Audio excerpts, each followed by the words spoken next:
Bien, ahora para entrar a la cultura fiscal al alcance de todos, a cargo de la licenciada Evita García Villegas.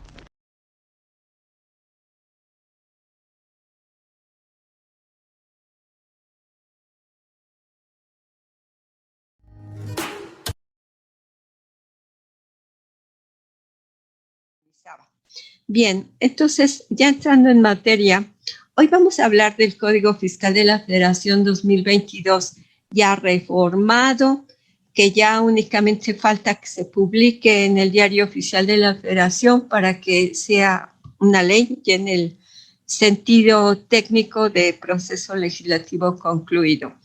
¿Y qué es lo que vamos a ver hoy?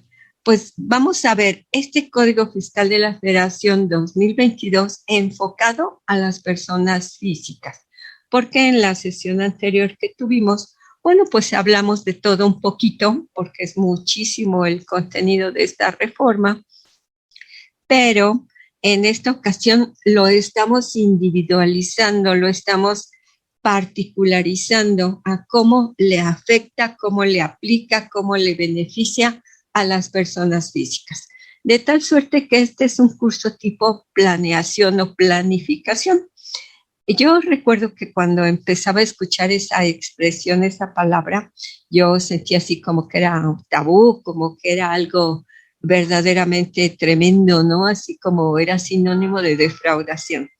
Y no, como ustedes sabrán, la palabra planeación es sinónimo de planificación y la planificación no es sino el poder organizar con método, con sistema, las cosas para lograr un objetivo.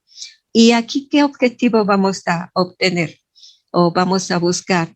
Pues el tener los conocimientos necesarios para que de esa manera podamos prever, nos podamos anticipar y se dice, y con toda la razón, que la mejor manera de optimizar, de ahorrar, de estar bien es previendo, porque si prevemos no vamos a tener ningún problema. Entonces nos saluda Susana Trejo y nos dice que muy buenos días para todos y que está lista para empezar. Pues todos estamos listos para empezar.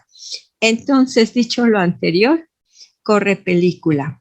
En primer lugar, ¿dónde estamos en este momento de este proceso legislativo?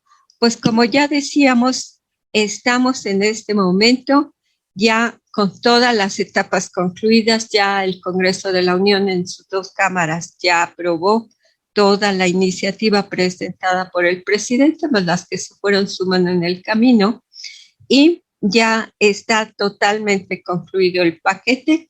En días anteriores se aprobó, antier concretamente, se aprobó el presupuesto de egresos de la Federación, que era lo último que quedaba pendiente, y ya la Cámara de Diputados ya lo aprobó tanto en lo particular como en lo general, de tal suerte que ya nada más estamos esperando que en cualquier momento aparezca en Diario Oficial de la Federación y en todos los medios de comunicación el aviso de que ya se publicó. Después de esto, nuestro último regalo para este año pues sería nuestra resolución miscelánea fiscal, en la cual pues esperamos, como decía ayer Rosita en el programa, que se complemente, se especifique, se aclare de mejor manera todo lo relativo a las normas que tenemos en el Código Fiscal de la Federación, entre las demás normas, obviamente, porque tenemos renta, IVA, pero refiriéndome a lo que yo voy a tratar, pues ya nada más esperaríamos que aparezca resolución miscelánea en la parte de código. Bien, entonces, en primer lugar, ¿qué es lo que nos plantea la reforma para los que ya tienen idea y los que es su primer contacto? Pues que pretende quitar, desaparecer la posibilidad del fenómeno llamado el apátrida tributario. ¿Qué es esto? ¿Qué significa? Es aquella persona que anda huyendo y que no quiere ser objeto de fiscalización, de revisión, de solicitud de cuentas por parte del gobierno federal, por lo menos en nuestro país, y busca el cobijo de otro gobierno, busca el cobijo de otra demarcación. Y a veces pues huyen de todas, se van acomodando donde aparentemente va resultando más cómodo. Entonces, el Código Fiscal de la Federación en el artículo 9 hace algunas especificaciones, algunas aclaraciones para el efecto de decir, mira, tú contribuyente que estás registrado en territorio mexicano, vas a seguir siendo residente y por lo tanto obligado a darme cuentas a mí aquí, SAT mexicano, durante todo el tiempo, mientras no cambies, no me acredites que eres residente en otro lugar. Es decir, que a nivel de personas físicas, por el hecho de tener un RFC en México, se presume, salvo prueba en contrario, que tenemos la residencia en nuestro país. Y únicamente va a cambiar esa situación si es que logramos acreditarle fehacientemente al SAT que tenemos una residencia en otro lugar. Si no es esa situación, entonces vamos a seguir obligados ante nuestro país. Ahora, si nosotros como personas físicas hacemos el cambio y este cambio lo hacemos a un país donde se considera de un régimen fiscal preferente, es decir, aquellos donde la tasa de imposición es muy barata, en ese caso dice la norma que durante 5 años contados a partir de que yo haga el cambio a ese régimen preferente, a ese paraíso fiscal, como se les llamaba antes, no voy a tener mi residencia allá, sino la voy a seguir teniendo aquí en territorio mexicano. A menos que ese país, aunque sea un régimen fiscal preferente, pueda tener un tratado, un convenio de intercambio de información automática, porque de ser así, sí se entiende perfectamente realizado el cambio y yo dejo de rendirle cuentas al gobierno mexicano. Entonces, probablemente ustedes me dirán que esto no es para el grueso de la gente, sino son para las personas que tienen las grandes cantidades, las grandes actividades y que en esa medida andan buscando dónde es mejor el cobijo. Sí, pero bueno, nosotros sabemos que en cualquier momento ustedes pueden cambiar, pueden dejar de ser un contribuyente que pudiéramos considerar común y corriente, normal, estándar, para convertirse en algo así como los artistas muy famosos, ¿no? Los grandes políticos que andan buscando dónde colocar sus dineros de mejor manera. Entonces, pues esas son las reglas para que las tomemos en consideración. Mi idea es de que hagamos un repaso de los cambios, de las reformas, y una vez que tengamos todo el texto, todo el panorama conocido, aprendido, entonces vamos a hacer conclusiones donde digamos qué aspectos debemos de cuidar y cuáles tenemos de beneficios para aprovechar. Siguiente cambio. Se modifica el artículo 12 del Código Fiscal de la Federación solo para hacer una precisión, y en esta precisión lo que nos cambian es la expresión declaraciones por pago de contribuciones. ¿Por qué? Pues porque hubo una época en que efectivamente las instituciones de crédito estaban autorizadas para recibir nuestras declaraciones. En la actualidad ya no se da ese esquema. En la actualidad únicamente reciben los pagos de las contribuciones, pero como todos sabemos, las declaraciones se reciben por parte del portal o por parte directamente del SAT. Entonces, por eso se hace ese cambio, que no es más que un cambio de expresión, de terminología, que es muy bueno, me parece muy adecuado. El cambio importante es que se adiciona un párrafo para establecer que las autoridades fiscales podrán suspender los plazos por fuerza mayor o caso fortuito, y que esa suspensión debe de darse a conocer en la resolución miscelánea fiscal, dice que mediante disposiciones de carácter general. Esto, pues obviamente es una previsión, se está anticipando la autoridad a los eventos que puedan volver a suceder, como esta pandemia que vivimos, en la cual pues hubo mucho caos, mucho descontrol de parte de las propias autoridades y no se diga de todos nosotros los contribuyentes, y que pues a través de todo este tiempo que ha transcurrido, bueno, pues ya más o menos fue tomando cierto grado de orden.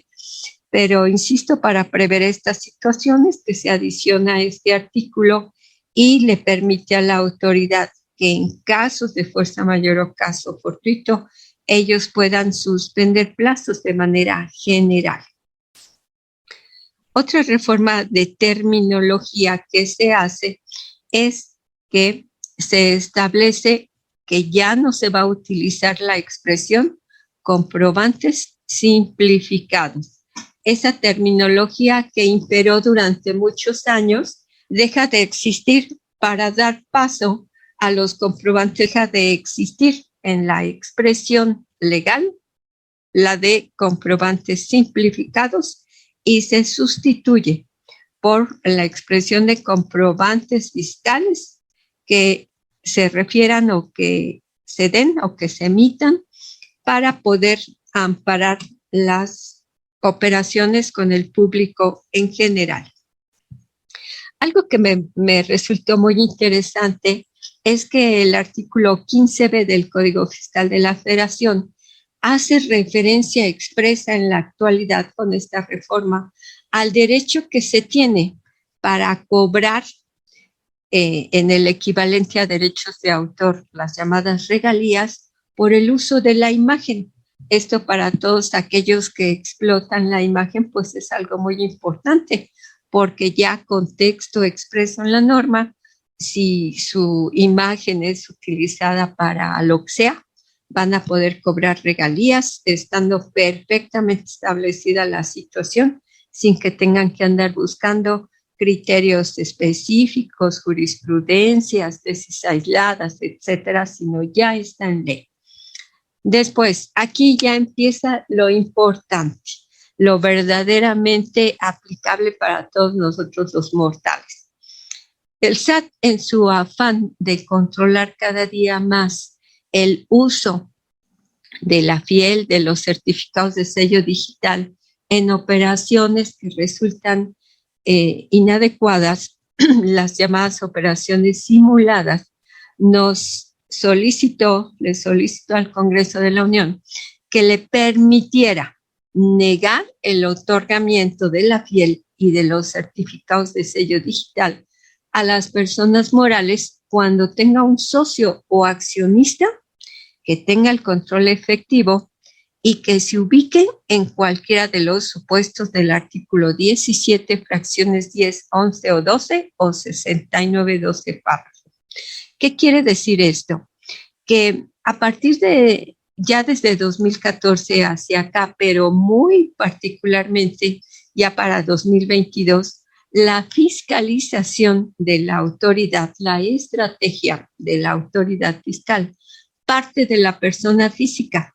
No van a estar soltando a la persona moral, por supuesto, pero el origen de todo es la persona física. De tal suerte que hoy más que nunca es aplicable la frase aquella que hemos escuchado de que si quieres tener sociedades, personas morales en orden, tiene que haber socios o accionistas que estén en carácter de cumplidos.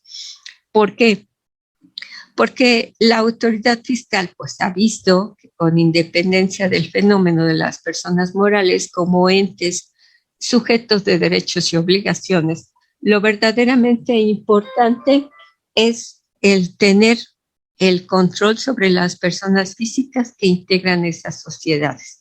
Entonces aquí, si yo llego con mi sociedad y le pido a la autoridad que me otorgue la FIEL porque es la primera vez, apenas me estoy inscribiendo, o porque se me venció, o porque hice cambios, o porque estoy en proceso de disolución y liquidación, en fin, cualquiera de las situaciones que puedan surgir, lo cierto es que lo primero que van a revisar es cómo están mis integrantes, cómo están mis socios o accionistas. Y particularmente, especialmente aquellos que tengan el control efectivo. ¿Por qué? Pues porque la autoridad sabe que en nuestra sociedad, en nuestro país, normalmente las sociedades están integradas por un socio efectivamente importante y otro u otros que simplemente llenan ahí el huequito para que sean dos o más socios. Pero a ese socio o accionista, que es el verdaderamente importante, que es al que ejerce el control, el que decide qué se hace, qué no se hace, es al que van a vigilar de manera muy eficiente. ¿A qué se refieren estas fracciones 10, 11 y 12? Pues uno, que hayan agotado el procedimiento del artículo 17H bis, es decir, que la autoridad les hubiera restringido el uso de sus certificados de sello digital y que no hayan podido desvirtuar la irregularidad que da lugar a la restricción. Segundo, esa es la fracción 10. La fracción 11, que estén como EDOs, es decir, aquellas empresas que emiten, que colocan en el mercado los CFDIs para hacer las deducciones.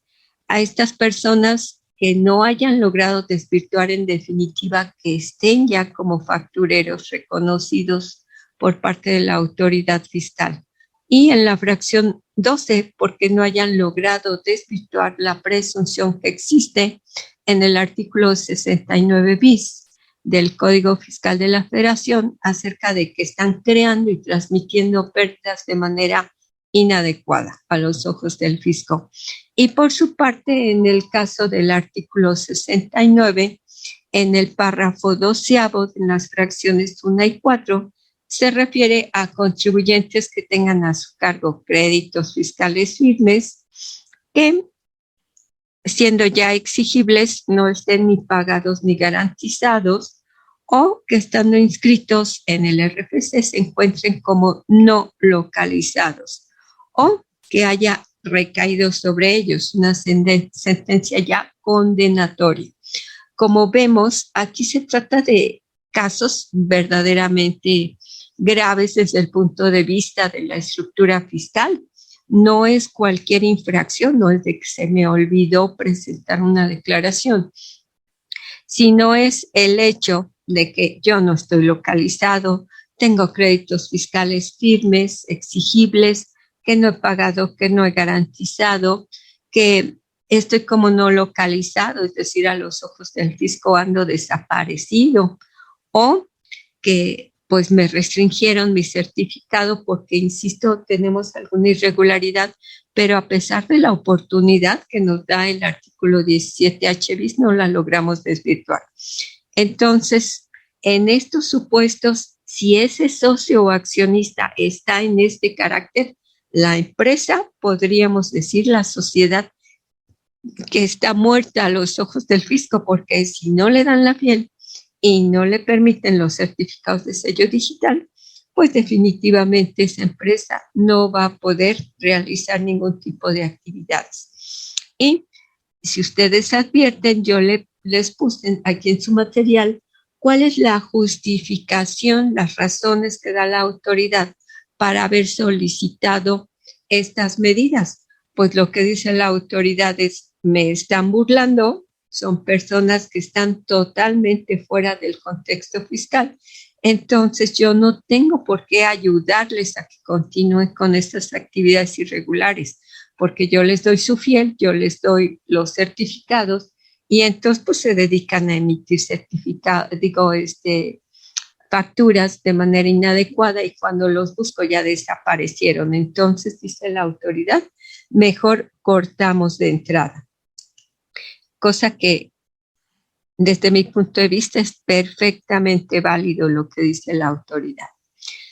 Ahora, en esta reforma se hace mucho énfasis, se le da mucha importancia al procedimiento de restricción de los certificados de sello digital. ¿Por qué y para qué? Pues la autoridad ha visto, cosa que lo dijo en su exposición de motivos, que esta medida le ha dado muy buenos resultados, es decir, la restricción, porque hace 2 años, en la reforma para 2020, se creó la figura del artículo 17H, que habla de la cancelación de los certificados de sello digital. Sin embargo, era una medida muy drástica, porque no había posibilidad de que el contribuyente en un corto plazo pudiera restablecer su situación. Entonces, para 2021, el año que está a punto de terminar, crean la figura de la restricción que está prevista en el 17H bis. ¿En qué consiste cada una? ¿Qué diferencias tiene? Pues la restricción, a diferencia de la cancelación, solo me cierra la llave un poquito. Me quita el uso de los certificados de sello digitales en tanto que yo hago la aclaración a la autoridad. Y una vez que le hago la aclaración, me los rehabilitan, me los reactivan, de tal suerte que ese contribuyente pueda continuar en sus actividades. Fíjense, esto a mí me ha agradado, me parece muy conveniente a nivel de texto legal, y ahorita les digo por qué esa expresión mía. Según el artículo 17H bis que venimos mencionando, cuando la autoridad detecta que existen cualquiera de los supuestos que se establecen en ese artículo, me cierra mi certificado de sello digital, me lo restringe y me lo avisa mediante un oficio. Me dice, contribuyente, caíste en este supuesto y por lo tanto te estoy restringiendo temporalmente el uso de tus certificados de sello digital. Y me da 40 días hábiles para formular mi aclaración y aportar pruebas. Pero desde el momento en que yo subo a través del portal, a través del buzón tributario, yo subo mi aclaración, a partir de ese momento me rehabilita los sellos. No necesito concluir todo el procedimiento, sino que basta con que yo ya haya presentado mi aclaración. Y la autoridad tiene un plazo de 10 días para dictar la resolución, para emitir la respuesta. Entonces, pues esto, si se llega a cumplir, que en este momento no se está cumpliendo, por lo menos en mi experiencia personal, pero por lo menos a nivel de texto de la ley está ahí.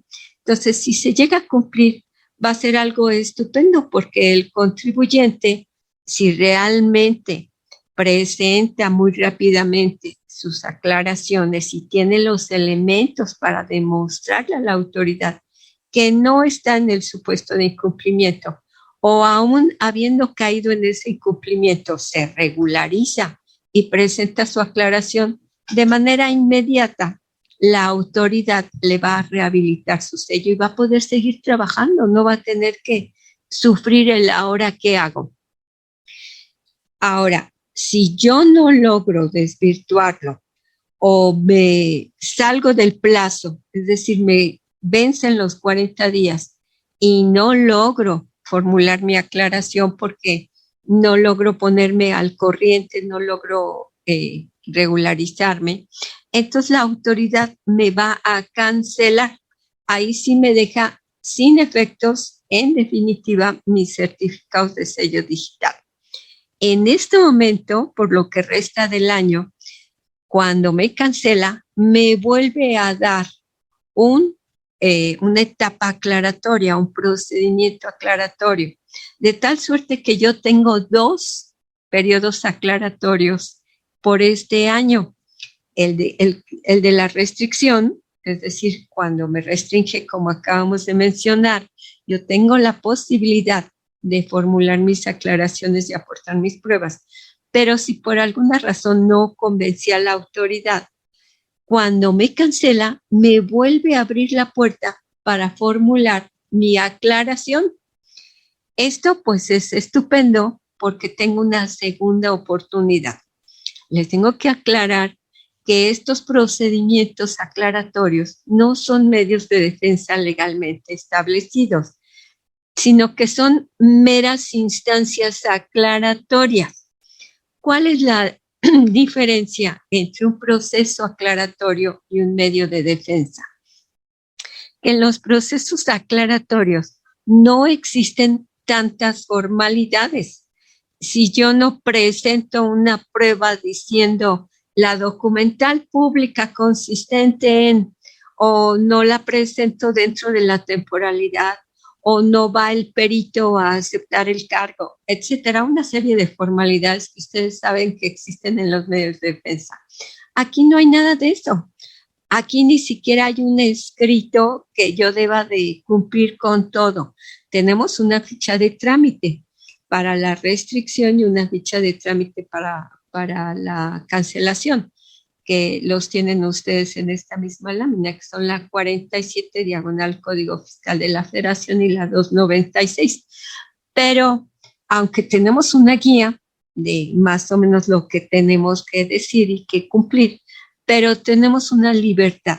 En cambio, en el medio de defensa, ahí estamos sujetos a una serie de formalidades.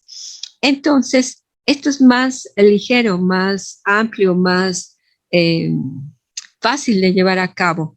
Entonces, pues a mí me parecía estupendo que tuviéramos estos dos momentos. Sin embargo, la autoridad dijo no, de esta manera como está estructurado se genera un abuso por parte del contribuyente y a partir de 2022 nos está quitando el procedimiento aclaratorio de la cancelación cuando ya venimos de una restricción temporal. Únicamente cuando me hayan cancelado de manera directa los sellos sin haber pasado por la restricción es cuando yo voy a tener la posibilidad de hacer valer este procedimiento aclaratorio. Eso lo vamos a ver en una lámina subsecuente, donde vamos a ver precisamente esto que se llama la limitación al procedimiento de aclaración en el ámbito dentro de lo que es el artículo 17H. Aquí el texto reformado dice que este procedimiento aclaratorio no resulta aplicable tratándose de aquellos contribuyentes que hayan agotado el procedimiento del 17H bis. Entonces, si yo ya vengo de que me restringieron y formulé mi aclaración y no logré desvirtuar y me cancelan, ya no voy a tener la oportunidad de hacer valer este otro procedimiento aclaratorio. Y obviamente ustedes me van a decir, ¿y entonces qué es lo que haríamos? Entonces, ¿qué pasaría para que yo vuelva a tener mis certificados de sello digital? Bueno, una vez que nosotros tuviéramos todo al corriente, que hubiéramos limpiado nuestra irregularidad, que la autoridad nos está detectando, nos está mencionando como causa de esta cancelación, entonces nosotros podemos optar por pedirle a la autoridad que nos otorgue un nuevo certificado de sello digital. Es decir, empezaríamos desde cero, como si apenas nos estuviéramos inscribiendo en el RFC y estuviéramos pidiendo nuestros certificados nuevos. No nos rehabilitan los anteriores, sino nos dan unos totalmente nuevos. Esta misma situación se da si yo vengo de haber pasado por el procedimiento de facturas falsas del 69B, operaciones simuladas, o del 69B bis, que es, como decíamos, el relativo a la transmisión de pérdidas fiscales dentro de una actitud maquinada. En esos casos, no se nos permite hacer uso de un procedimiento aclaratorio, sino que tengo que poner todo en orden, como hemos venido insistiendo, y pedir la emisión de nuevos certificados de sello digital. Como ven, esta parte pues es muy importante para que lo tomemos en consideración. Otro aspecto que se reforma en el 17H bis, como les decía, la autoridad está haciendo mucho énfasis, le da mucha importancia a estas medidas, porque le han dado magníficos resultados. Se está recaudando mucho dinero, nos estamos autocorrigiendo a través de estos procedimientos y no le cuesta a la autoridad el llevar a cabo una auditoría, una revisión de gabinete, una revisión electrónica, etcétera. No se desgasta la autoridad y los contribuyentes nos autocorregimos. Entonces, por eso es que le está poniendo mucho énfasis. Entonces, tenemos un nuevo supuesto en el caso del 17H, que es tratándose del nuevo régimen simplificado de confianza para personas físicas. Aquí, en este caso, se establece como un supuesto para la restricción de los certificados de sello digital el hecho de que las personas que estén haciendo uso de este nuevo esquema no cumplan con sus obligaciones en el ejercicio fiscal porque omitan la presentación de la declaración anual habiendo transcurrido un mes a partir de la fecha en que debieron de haberla presentado o porque hayan dejado de presentar 2 o más declaraciones provisionales o definitivas, ya sean consecutivas o no. En el momento en que la autoridad se da cuenta de eso, procede a la restricción de los certificados de sello digital. Y ya el Congreso de la Unión ya se los autorizó.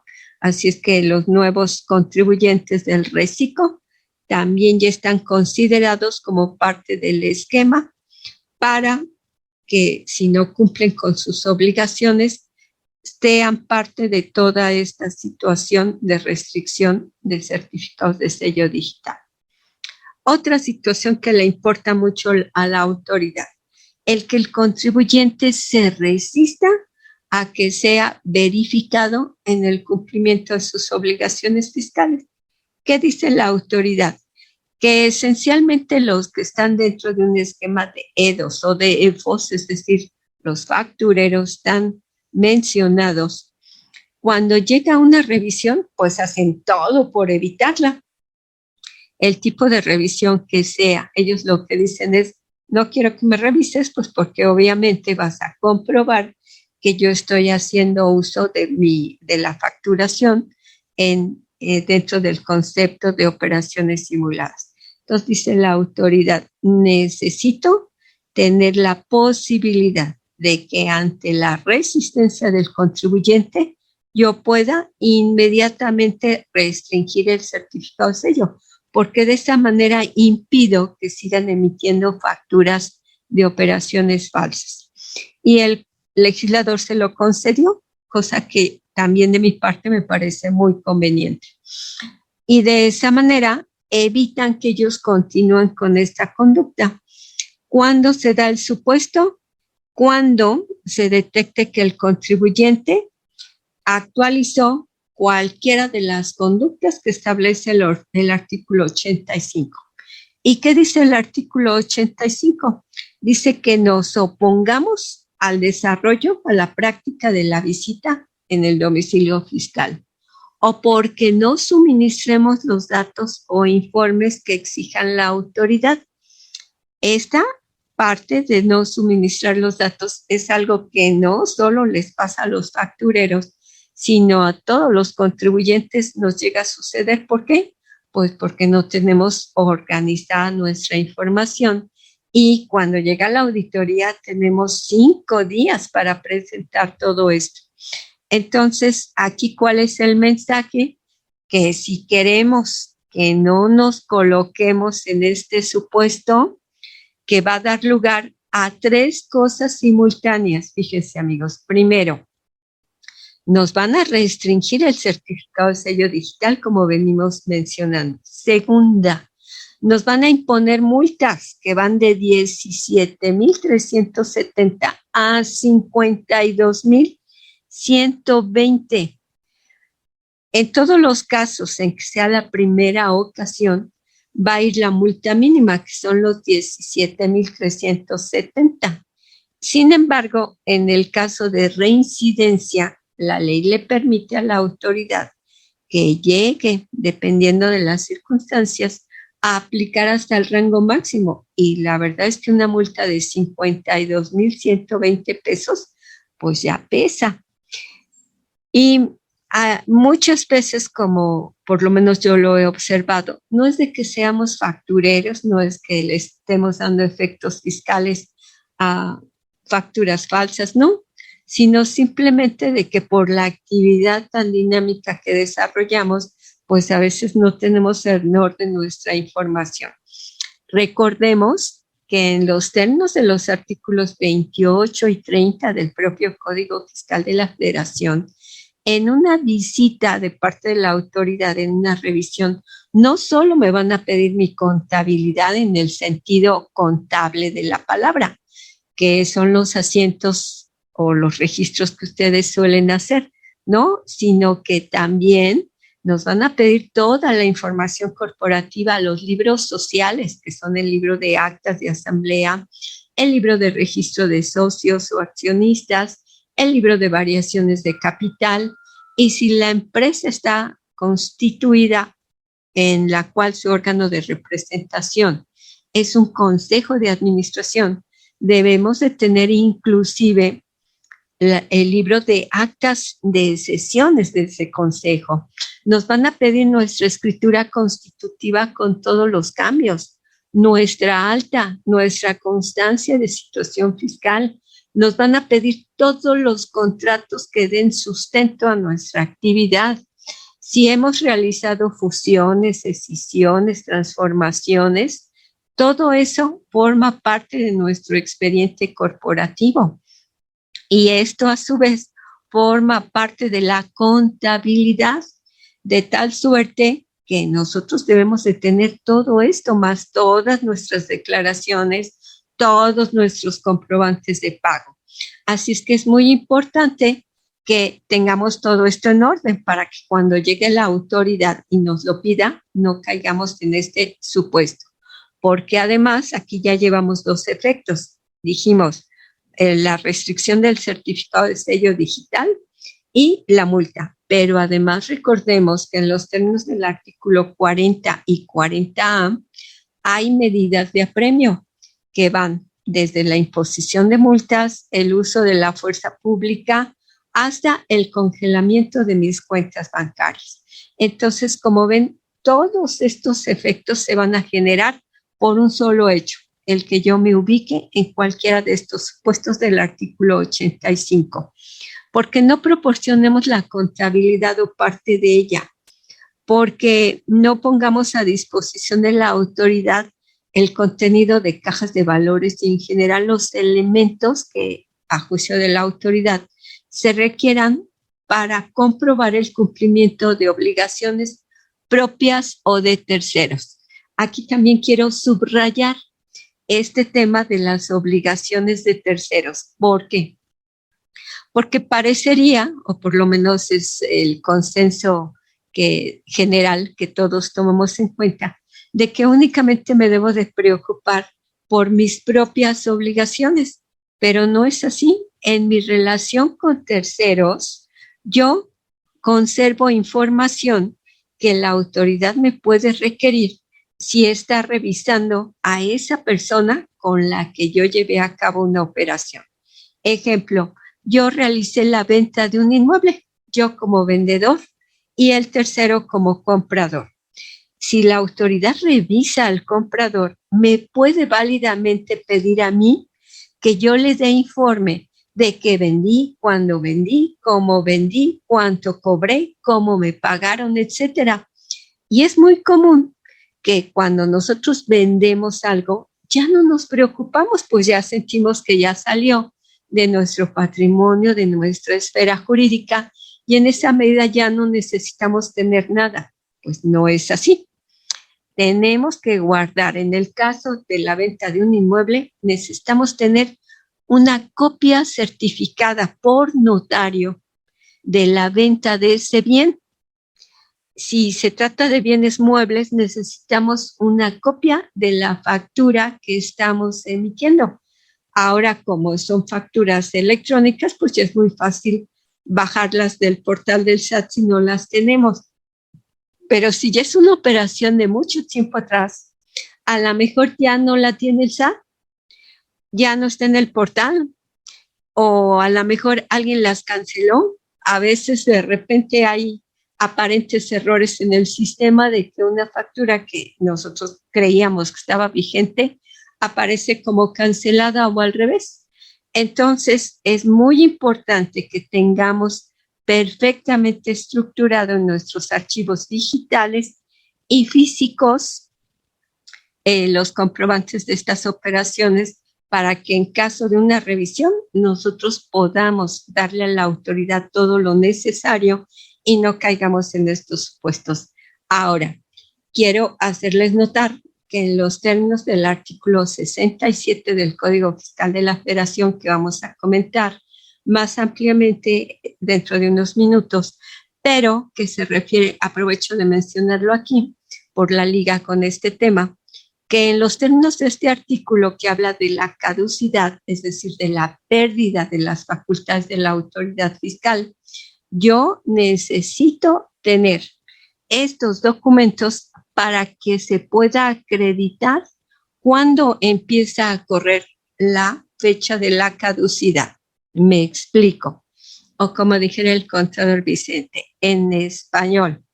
Bueno, si yo promoví un medio de defensa, un juicio de nulidad contra la determinación de un crédito fiscal, pensemos que el crédito fiscal es de 2015.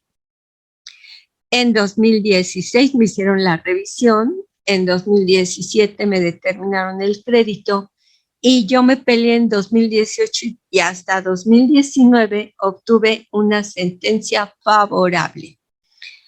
Cualquiera podría pensar, bueno, como el ejercicio revisado fue 2015 y las reglas de caducidad son que esos 5 años que da la ley para que la autoridad revise corren a partir de que se presenta la declaración del ejercicio. Si yo soy persona física, mi declaración se tiene que presentar a más tardar el 30 de abril. Por lo tanto, a partir del 1 de mayo corren los 5 años. Si es el ejercicio de 2015, sería 2016 cuando yo presentaría la declaración y a partir del 1 de mayo de 16 correrían estos 5 años. De tal suerte que si sumamos a 2016 5, quiere decir que el 1 de mayo de 2021 ya caducaron las facultades. Pues no, porque se nos establece con toda claridad en los artículos 27 y 30 de que esta caducidad va a correr a partir de que yo tuve la sentencia firme. Que firme quiere decir que ya no se puede mover.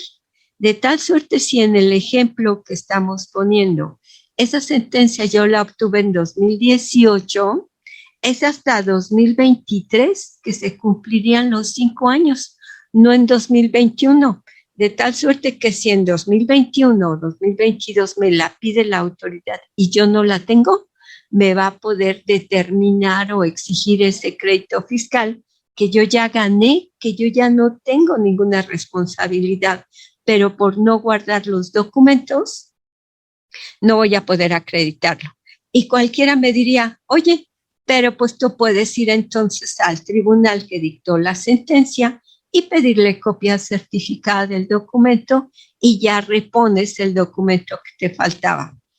Teóricamente sí, pero todos los tribunales del país, inclusive los internacionales, guardan un tiempo las cosas y después las destruyen, las incineran.